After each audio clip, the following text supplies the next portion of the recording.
我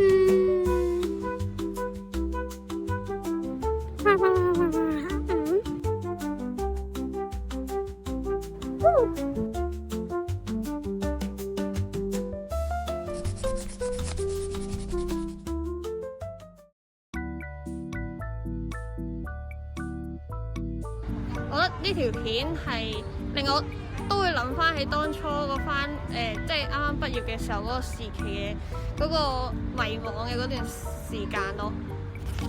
咁睇完呢條片啦，你覺得有咩聯想或者有咩感